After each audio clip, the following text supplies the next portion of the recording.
जी नमस्कार साथियों, हम हैं आपके दोस्त शिक्षक साथी जयंत समस्तीपुर से। साथियों, आज लगभग एक सप्ताह के बाद पुनः मैं आप लोगों के सामने रूबरू हो रहा हूँ। एक सप्ताह तक मैं आप लोगों से रूबरू नहीं हो रहा था। एक मुहिम जो मैंने चलाया था वो अभी चल ही रहा है। सभी संगठनों को एक करने का प्रयास, शिक्षक संगठनों का वो मुहिम अभी चल रहा है। उसका ऑडियो क्लिप मैंने बार बार आप लोगों के मेरे चैनल के माध्यम से आप लोगों ने देखा होगा, सुना होगा। एक बार नहीं बार बार उसे देखने का प्रयास करें और अपने में खुद मंथन करें। साथियों, आज मैं मात्र 2-3 मुद्दे पर चर्चा करने जा रहा हूं, जिसमें सर्वप्रथम मुद्दा है नए एसीएस महोदय का प्रभार ग्रहण करना।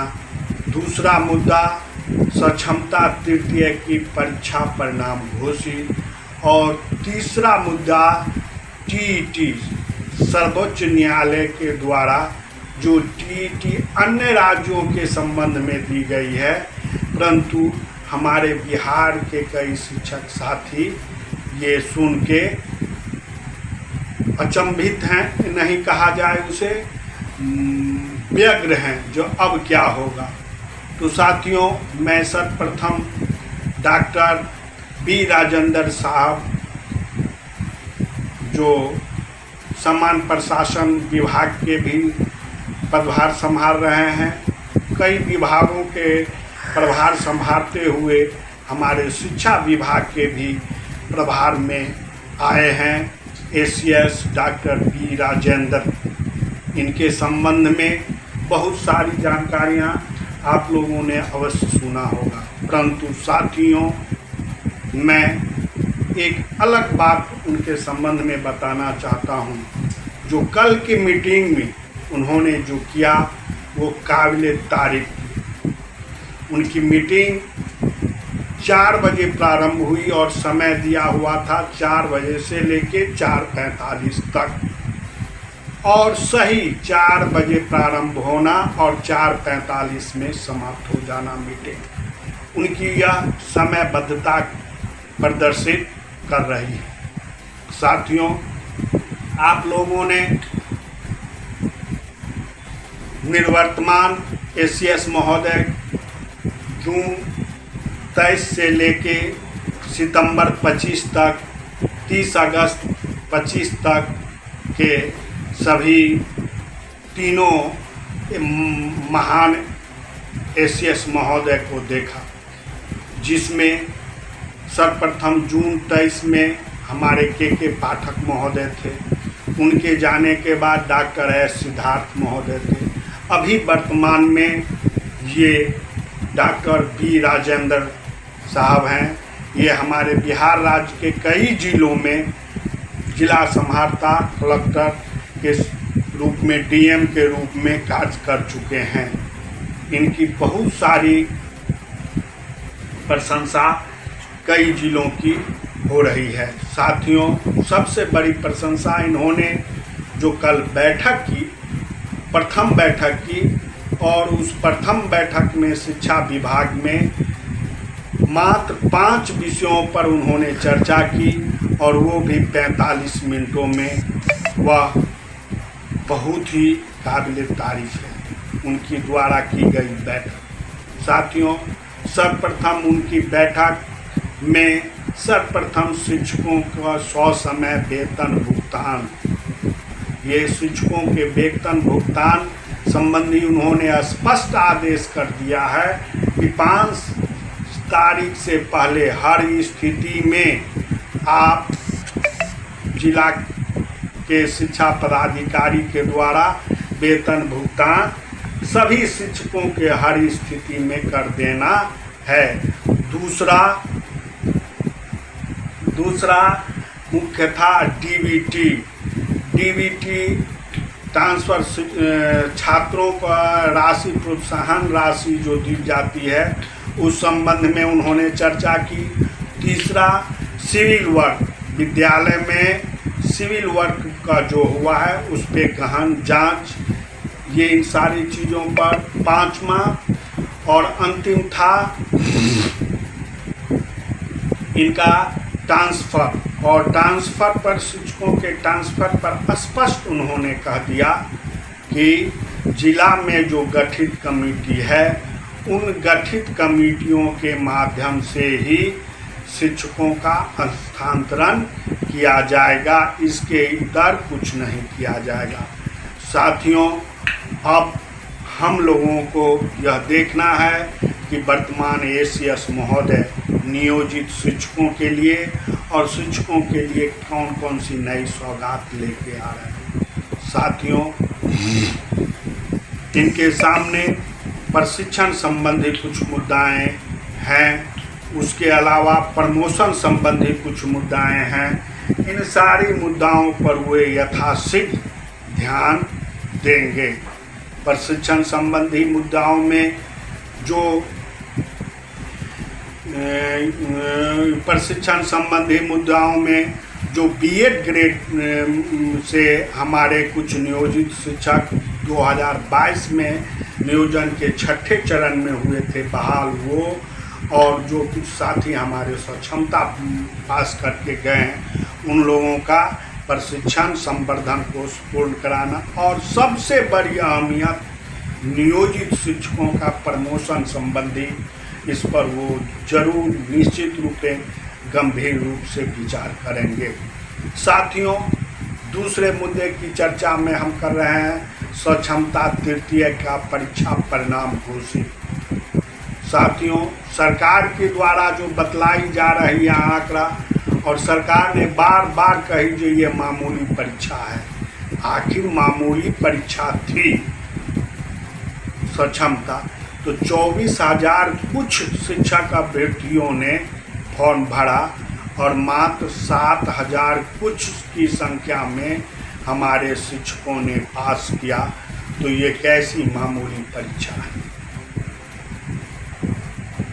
प्रथम, द्वितीय, तृतीय और के परिणाम घोषित हो गए। साथियों, सबसे अचंभित बात तो ये है, प्रथम स्वक्षमता, द्वितीय स्वक्षमता में आप लोगों ने देखा होगा जब तक परिणाम घोषित नहीं हो जाते थे तब तक स्वक्षमता के विभिन्न आयामों को पूर्ण नहीं किया जाता था, और इसमें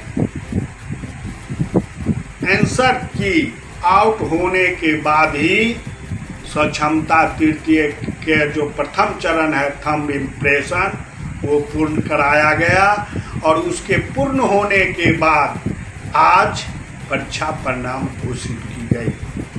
खैर, सरकार की आंकड़ा में 2,61,000 कुछ हजार अभी तक स्वक्षमता पास शिक्षक बने हैं, जो 1 से लेकर वर्ग 1 से लेकर वर्ग 12वीं तक के सभी शिक्षकों की संख्या दर्शाती है। ये संख्या संभवतः पूर्ण संख्या नहीं बतला रही है, इसमें सरकार बढ़ा चढ़ा के कुछ बतला रही है। साथियों, सबसे बड़ी बात, जब चतुर्थ और पंचम स्वक्षमता का फॉर्म भरा लिया गया तो पुनः 6 सितंबर से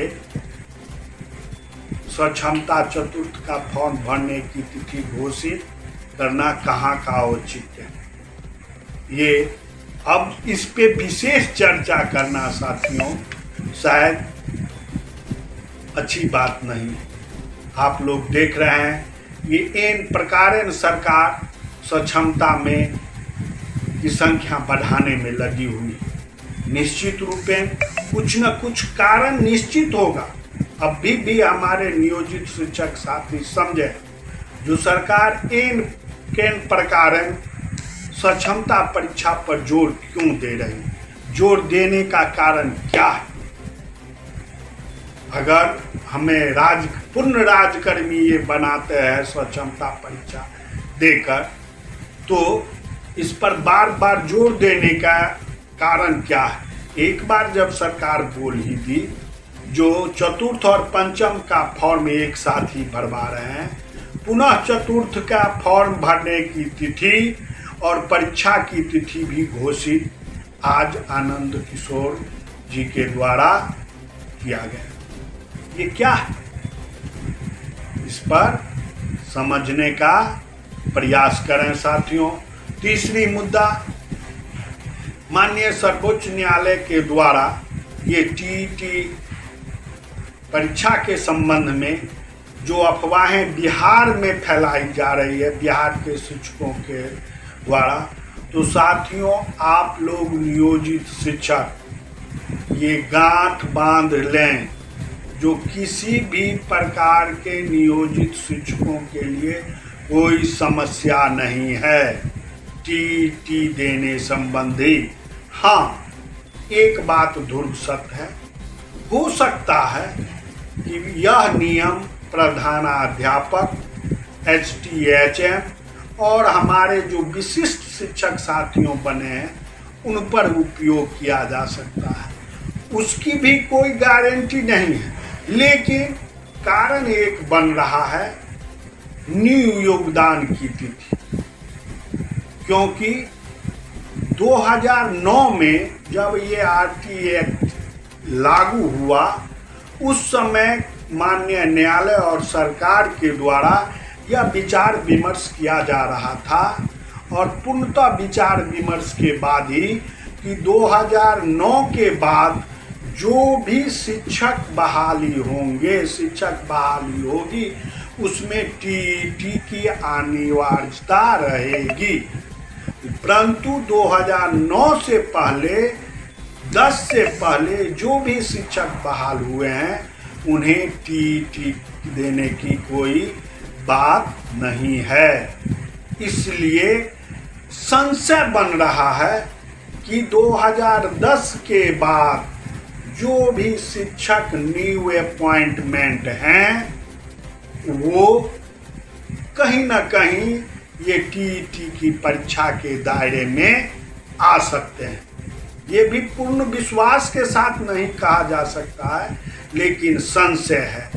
आज वेतन संरक्षण का लाभ और सेवा निरंतरता की लाभ अगर हमारे विशिष्ट शिक्षकों, विद्यालय अध्यापक जो नियोजित से बने हैं या STHM बने हैं, उन लोगों को जो नहीं मिल रहा है, उसमें सबसे महत्वपूर्ण कारण यही है।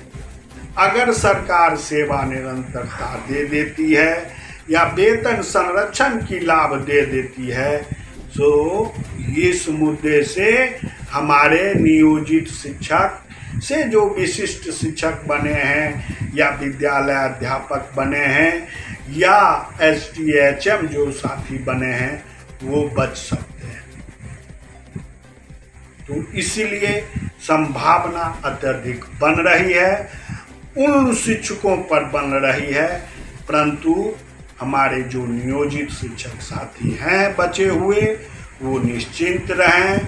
ये एक तरह का हवा बनाया गया है और इस हवा से बचने का प्रयास करें। इन्हीं चंद शब्दों के साथ मैं अपनी वाणी को विराम देता हूँ।